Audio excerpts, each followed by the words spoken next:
Don't invest more in gold mining than a $10 gold pan, because you'll probably go broke. Projects engineer for a civil contracting firm over in Arizona, and we've gone our separate paths there, but like, I enjoy doing it. Narrowed up their sluice box a little bit and put a couple of different types of riffles in there. There's a start. We're on the board, Mitch. Before Parker Schnabel became the face of a $100 million gold empire, he was just a skinny teenager from Haines, Alaska. No million-dollar machines, no giant crew, no cameras following his every move.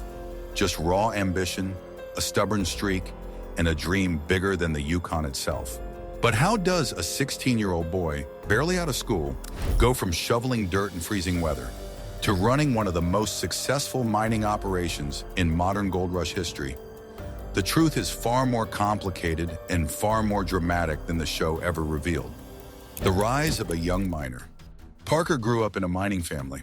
His grandfather, John Schnabel, wasn't just a role model, he was a legend. John owned Big Nugget Mine, and it was there that Parker got his first taste of real hard labor. While most teenagers were worrying about homework or video games, Parker was spending 12-hour days moving dirt, learning how to operate heavy machinery, and memorizing every creak and groan of the land beneath him. John taught him the unspoken rule of mining. Gold doesn't come easy, it comes to the one who refuses to quit. By the time Parker was in high school, that rule had already shaped him. He wasn't chasing an ordinary life, he wanted something far riskier, something that most adults twice his age wouldn't dare attempt. At just 16 years old, Parker made the decision that shocked everyone around him. He walked away from school and decided to bet everything on gold mining. People called it reckless, foolish, even suicidal for his future. But Parker had one thing they didn't: vision. For him, school felt like a cage. Mining felt like freedom. But freedom came with a price: loneliness, back-breaking labor, and the weight of leading men who were older, stronger, and far more experienced than he was. Imagine standing in front of a crew twice your age, telling them how to run the equipment, where to dig, and when to move. That was Parker's reality. Every wrong call cost him money, respect, and sometimes friendships. Then came the turning point of Gold Rush, the Discovery Channel series. When Parker appeared on the show, audiences were skeptical. What could this kid possibly bring to the table? But that skepticism quickly turned into fascination. Viewers watched as Parker struggled with old machines breaking down, crew members doubting his every decision, and frozen ground that refused to give up its treasure. The show made it look like entertainment, but for Parker, it was survival. He wasn't just chasing gold, he was chasing credibility. Every ounce he pulled out of the ground was proof that he belonged in the same league as the legends of the Yukon. The road wasn't smooth. In his first seasons, Parker faced disaster after disaster. Equipment failures drained money faster than he could make it. Crew arguments slowed progress. Even Mother Nature seemed determined to bury his dreams under mud, snow, and broken promises. At times, it looked like Parker was steering a half-sunken boat in the middle of a raging storm. The harder he worked, the more problems surfaced. But instead of sinking, he kept patching the holes, one after another, refusing to go under. This wasn't just mining, it was survival with a stopwatch ticking in the background. The real breakthrough came when Parker finally decided to step out of his grandfather's shadow. With John's blessing, he took charge of his own claim. That decision marked the beginning of a new chapter. He wasn't just the kid at Big Nugget anymore. He was the captain of his own ship. And with that came enormous pressure. Every choice, every investment, every risk, if it failed, there was no one else to blame. But Parker thrived under pressure. He learned to outthink problems, outwork rivals, and outlast the endless setbacks. While most people would crumble under the weight, Parker treated it like fuel, building the $100 million empire. By the time Parker Schnabel stepped into his 20s, he wasn't just a TV personality anymore. He was a businessman staring down the terrifying reality of running a gold mine. Millions were on the line, crews depended on him, and every ounce of gold meant the difference between success and disaster. What followed wasn't a smooth rise to the top. It was a brutal climb, filled with betrayals, back-breaking work, and gambles that could have destroyed him in a single season. When Parker took control of his own claim, people doubted he could make it past the first season. He was too young, too inexperienced, and too reckless, or so they thought. But Parker proved them wrong in dramatic fashion. Within a few short years, he started producing record-breaking amounts of gold. Some seasons saw over 7,000 ounces pulled from the ground worth more than $10 million. Those weren't just numbers on a piece of paper. They were statements. Statements that a kid who once worked under his grandfather was now dominating the Yukon with an iron will and relentless drive. Audiences tuned in week after week, watching the young miner transform into a powerful figure who could outwork almost anyone. But what they didn't see were the sleepless nights, the crushing debts, and the endless pressure to keep topping his own records. Parker wasn't satisfied with just breaking even or even making millions. He was building an empire. Every dollar earned was reinvested in bigger machinery, more land, and larger crews. He wasn't afraid to take risks that most miners would never dare. He upgraded to massive excavators, wash plants that could process thousands of yards of dirt per day, and cutting-edge technology to track gold deposits. Where other miners saw limits, Parker saw opportunity. He knew the Yukon still had veins of gold hidden deep beneath the permafrost, and he was determined to claim it before anyone else. His empire expanded far beyond one single claim. Soon, Parker was running multiple operations, each one capable of producing millions. It wasn't just about finding gold anymore.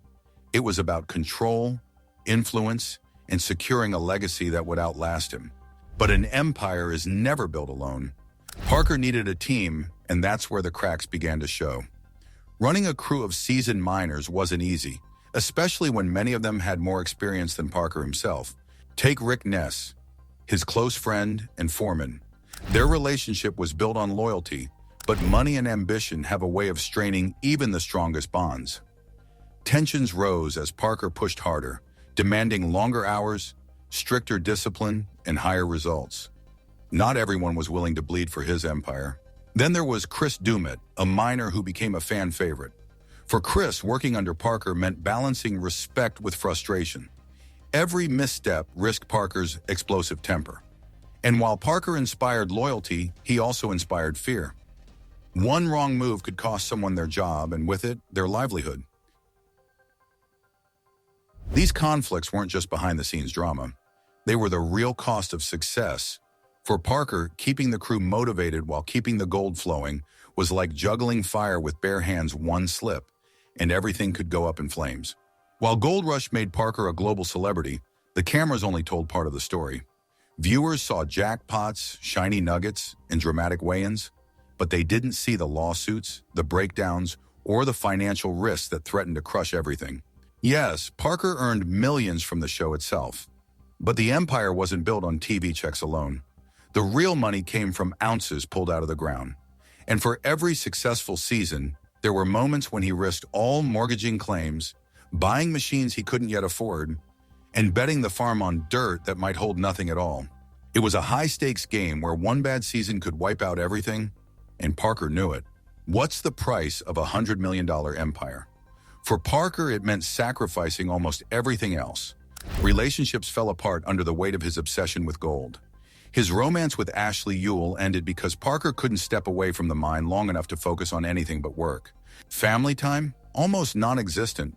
While most people his age were exploring the world, settling down, or chasing hobbies, Parker was chained to his empire.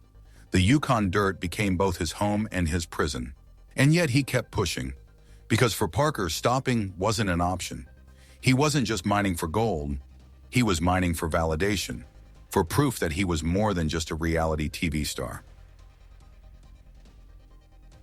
The untold side of Parker's empire. On television, Parker Schnabel's life looks like a dream. Giant machines, mountains of gold, crews working around the clock, and record-breaking weigh-ins. But the truth is far darker. Behind the shine of his $100 million empire lies a story of sleepless nights, crushing responsibility, and choices that can never be undone. This is the side of Parker Schnabel the world rarely sees. Running a gold mine isn't like running a normal business. One mistake, one broken machine, one storm in the Yukon, and millions of dollars vanish overnight. For Parker, every day is a gamble. While other people his age were worried about exams or careers, Parker was worrying about payroll for dozens of workers, fuel bills that could top hundreds of thousands of dollars, and investors breathing down his neck. The pressure is constant. If he fails, it's not just his name on the line, it's an entire crew of families who depend on him for their survival. That's the burden of leadership Parker carries, and it's a weight that doesn't go away when the cameras stop rolling. Money can buy machines, but it can't buy peace of mind. Parker has admitted to struggling with stress, exhaustion, and the loneliness that comes with being at the top. He's a perfectionist, someone who doesn't just chase gold, he chases control. But control is an illusion. No matter how much planning he does, Mother Nature is always stronger. Torrential rains can wash away weeks of work. Frozen ground can block entire operations. A single miscalculation can erase millions in potential profit. And then there are the personal sacrifices. Failed relationships, missed family milestones, holidays spent in the cold instead of at home. For Parker, the empire has come at a cost measured not in dollars, but in memories he'll never get back.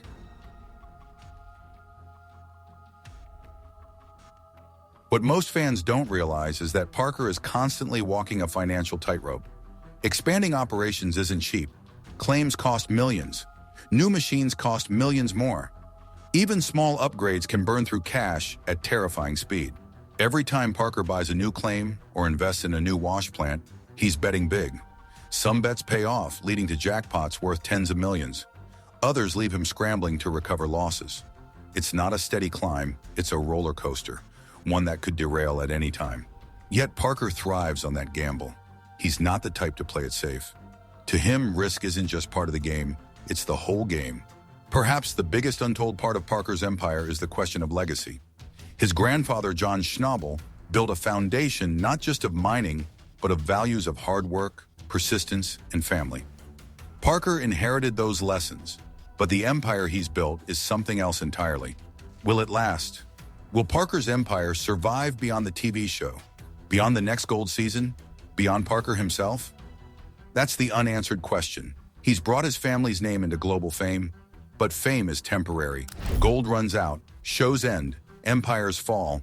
For Parker, the real challenge may not be finding the next jackpot. It may be securing a future that doesn't collapse when the last ounce of gold is pulled from the ground. Despite all the struggles, Parker isn't slowing down. He's exploring new lands, experimenting with advanced mining technology, and even considering global opportunities beyond the Yukon. Artificial intelligence, satellite mapping, environmentally friendly techniques aren't just buzzwords to him. They're tools for survival. Parker knows the old ways won't last forever, and if he wants his empire to endure, he must evolve faster than anyone else. He's also begun to look at the bigger picture: legacy, responsibility, and impact. Mining has consequences: environmental damage, community disruption, endless waste. Parker has started facing those realities head-on, looking for ways to make his operations cleaner and smarter. For someone once defined by raw ambition, this shift shows maturity, growth, and perhaps even regret. Parker Schnabel's $100 million empire may glitter like pure gold, but behind the glow is a man carrying more weight than most could ever handle. He's not just fighting for ounces of gold, he's fighting for respect, for legacy, and for a future that's still uncertain. So the question is Parker's empire built to last, or is it only a matter of time before it all comes crashing down? Tell us what you think in the comments below, and don't forget to hit like and subscribe for more untold gold rush stories, hidden truths, and behind-the-scenes drama from the Yukon.